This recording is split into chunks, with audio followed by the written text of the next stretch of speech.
Maybe I'm going a little bit too fast, and that's probably part of the problem. We're going off the edge now. Uh-oh. Uh-oh. Yeah, I'm sure Stephenson's rocket wasn't made for this.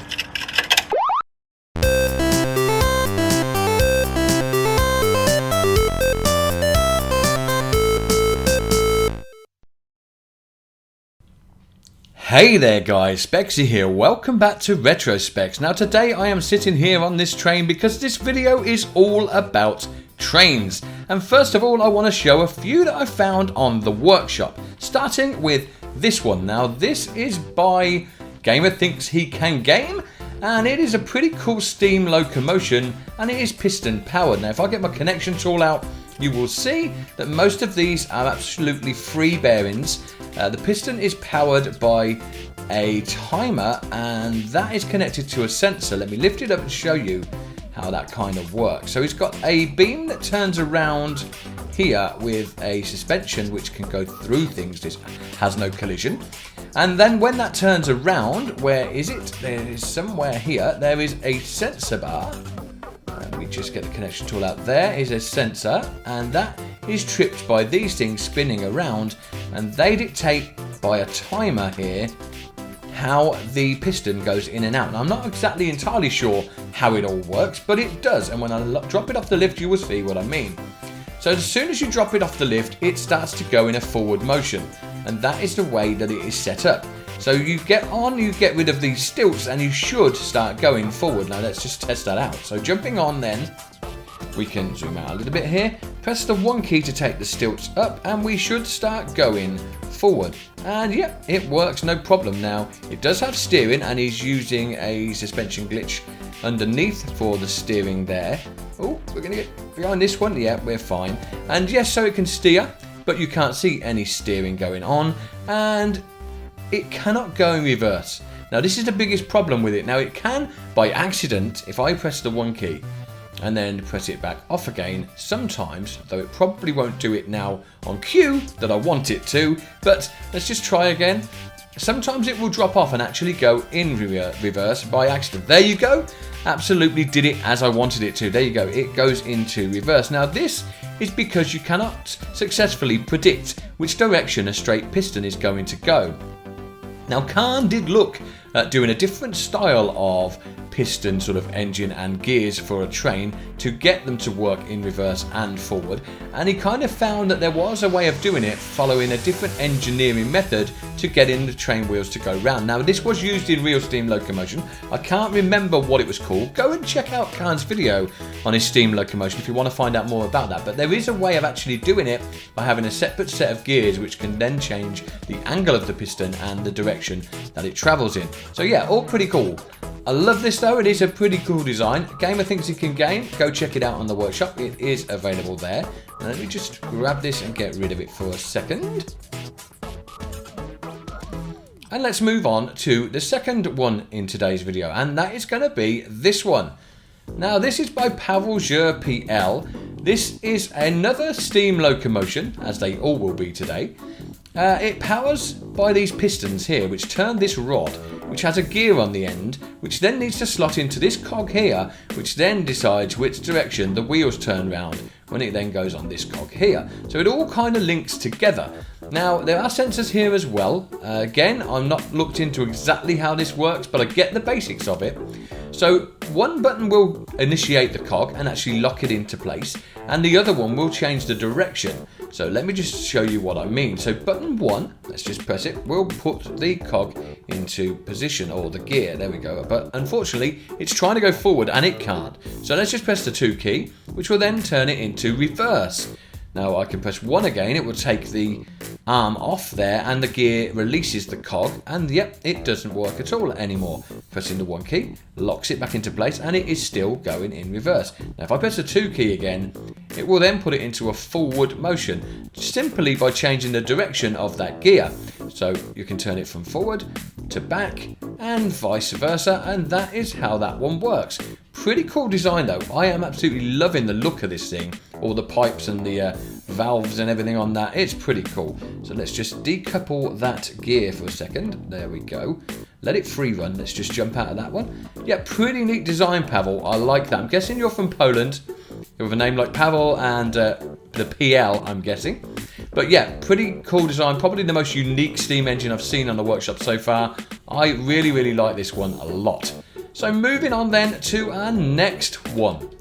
This is by someone that should need no introduction. It is by LuapTheGreat. Now this is another steam locomotion, but this is more of an off-road steam locomotion. It's not made for a track. So let's just press this here and let ourselves in. Cool little drop down door there that kind of makes a ramp to get up. Liking it. Let's just shut that again. Come on. Yeah, shut it. Come on. There we go. Okay, and then jumping into the driving seat then. This one is pretty cool. Again, I've stuck these signs on so I wouldn't forget whose they were. Not that I could have.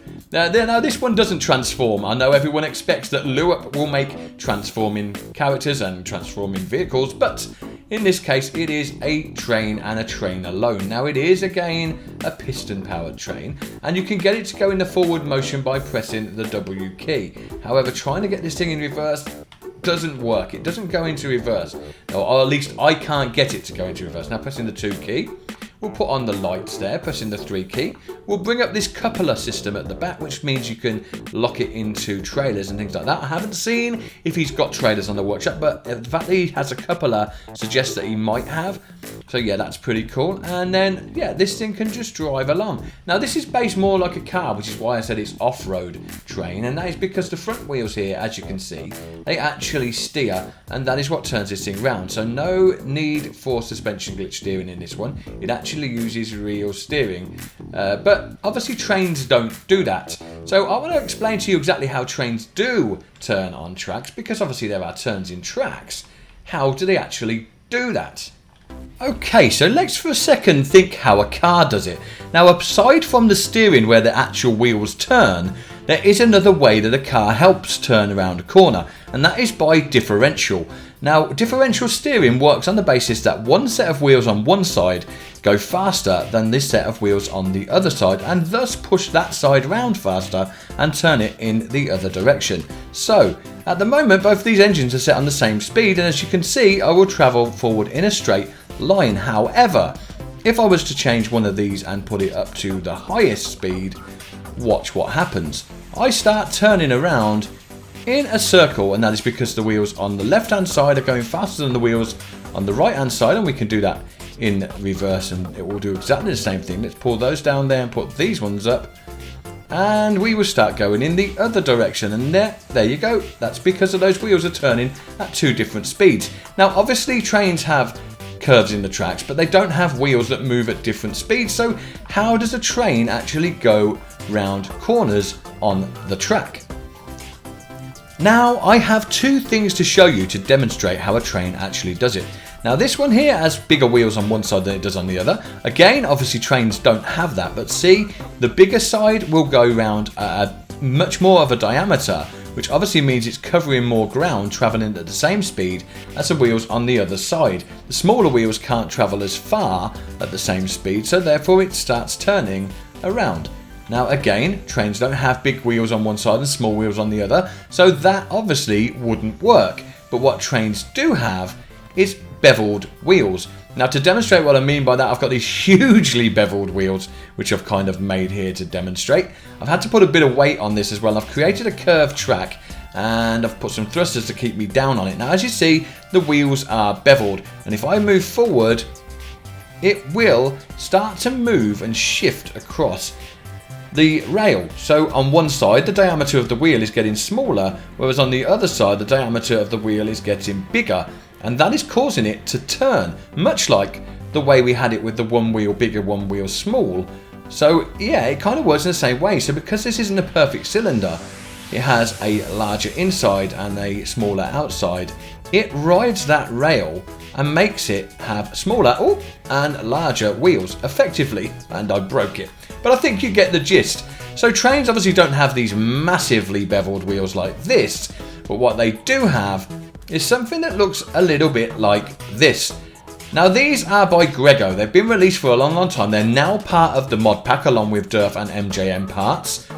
They are pretty awesome. As you can see, they have the beveled part. Now, Scrap Mechanic really hasn't got enough physics to make these work exactly as they should. However, they do still work properly. Now, sometimes they come off the track, but mostly they stay on. So let's look at this one here then, where I've got the bevels again on the inside. And this should have no issue getting round this corner. And it's not so much the bevels as it's actually holding it in because it's actual block.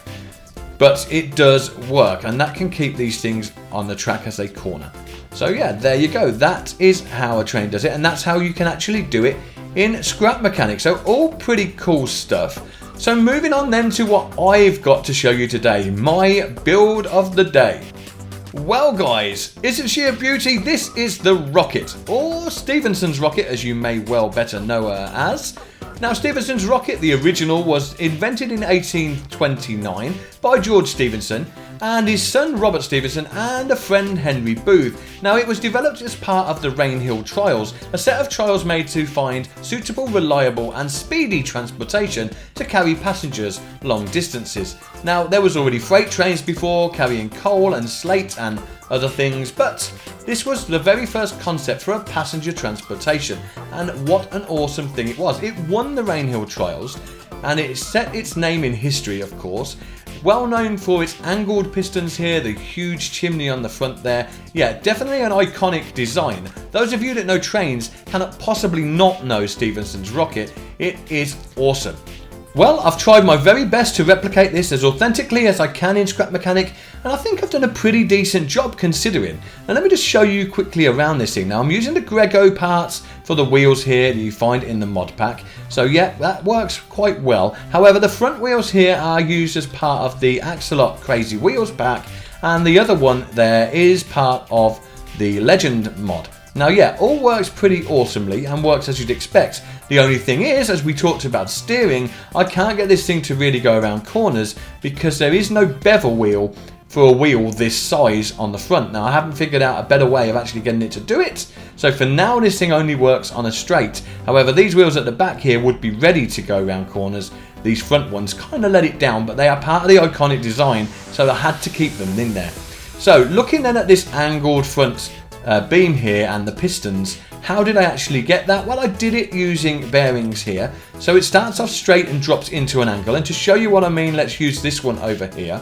So if I lift it up onto a lift, you will see they start off straight. You will also notice back here that there is, and let me get my connection tool up, a sensor just here and a little moving arm just here. So when this thing comes back, it trips the sensor here, the arm pulls forward and holds it into place. Otherwise, when you were going on the track, sometimes this would wobble or move forward or back. These kind of keep it locked in, and you'll see what I mean. So when I drop it off, it goes down, the arm comes down, and there you go, it's locked into place. Now it probably doesn't really work now because on ground this thing isn't going to even touch the floor at the front here because they're made to ride the rails, but they're made to sit behind the rails, so you can't actually use this on the ground as it is.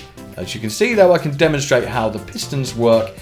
Yeah, and all pretty awesome. They actually look pretty authentic. Now, how did I do it? I actually cheated, guys. This isn't piston powered because again, I couldn't rely on it going forward or reverse, and I couldn't guarantee which one it was going to do or have any way of turning it around without making this thing huge and having extra gears and all sorts of other gubbins that I didn't want on it. So I have actually used a motor, which you can see here. It's set to a medium speed and it's turning these wheels forward. But what's unique about this is I'm using Lord Payne's powerless piston here, and the powerless piston actually enables this to just free move backwards and forwards, so the wheel can go round, but it looks like the piston is pulling it in and out. So let me just jump up and show you that again. So I pull forward, it makes the piston go in and out because it's a powerless piston. There you go. That's how it works, and it will go in reverse just as easily as it goes forward. So yeah, let's then try this out on the track. Now it's not 100% reliable, it doesn't always go directly straight and sometimes it does shift. I don't know why, part of the game engine and the physics I guess, but I can't get beveled wheels big enough to actually go inside the track here for these front wheels, and that means it does sometimes shift a little bit, which is unfortunate, but I can't sacrifice the design or the look to actually get it to work. So let's then get on here and show you it working. It does go. Like I say, it will shift sometimes a little bit as it already is there, but to the best part, it works as you'd expect. Pretty long stretch of track here, we're going along it no problem. We've got the coupled trailer on the back there. Now again, I've got this trailer not connected with bearings, so it isn't actually... Oh, it's moving. There you go. I told you it would. And it comes off the track. And it's down to those front wheel design and the fact that I can't get a bevel big enough to actually fit inside there. It's a bit of a shame, but if you take it easy, it's usually fine. Let's just drop it back on there. Oh, we missed it. Let's try again. Let's just drop it back on there. There you go. And let's go again. Now, if I probably set the speed down on the engine, it probably have less likelihood of actually doing that. So let's just change that down slightly. Can't get it. There it is. Turn it down. There we go. And try again. Right. Now, off she goes. And yeah, works in forward, works in reverse, and all looks pretty cool. Especially down to those Lord Payne pistons, which really work a treat and look awesome. Now, I've made the top of the chimney there just using curved mod pack parts. Now, it's the best I could kind of come up with, and it looks pretty cool nonetheless. I've got some of the barrels there. Yes, the barrels from the pirate pack, as Naps and the other guys made for me. Yeah, pretty cool, and I want to show you some more of their stuff in a future video. I am long overdue with, but yes, I will try and get it out shortly, guys. Bear with me, it will happen. Okay, so, is that all I've got? Well, no, because you may not have the tracks. I will put the tracks on the workshop, of course. I will also put this on the workshop to go with it. Anyone that can come up with a reliable way of getting this to stay on the tracks on these front wheels without compromising the look, I'd be interested to hear it. That would be pretty cool. But let me just show you then the last thing. And to do that, I'm going to go into a world with a little bit more scenery than this one. Okay, so here we are. I said a world with more scenery. We've definitely got more scenery. And what is this? The rocket off the rails. Yes, I do have a version of the rocket that you can use just as a vehicle. Now, let me just show you how this works. Now, it does have suspension glitch steering. And it also has a free roaming bearing on the back there, which enables the trailer to actually move. We've got nice little rubberized wheels by Lord Payne there. They actually make this thing have a little bit more traction. And yeah, it works for the best part pretty well. Now, probably not the best terrain to be on, but it kind of works. I can go up hills, I hope. Let me see, can I? Can I? He says that, and then he's going to struggle now. Let's try again. Let's just reverse it. We can get up here. We are the little train that can. Let's get up there. Yeah. There we go. We're up there. And yeah, it kind of works. Now, maybe I'm going a little bit too fast, and that's probably part of the problem. We're going off the edge now. Uh-oh. Yeah, I'm sure Stephenson's rocket wasn't made for this. If we can actually pull this off, though, that would be pretty awesome. Come on. Yes! That was awesome work there. We nailed that, guys. Let's keep going then. Yeah, it's pretty cool.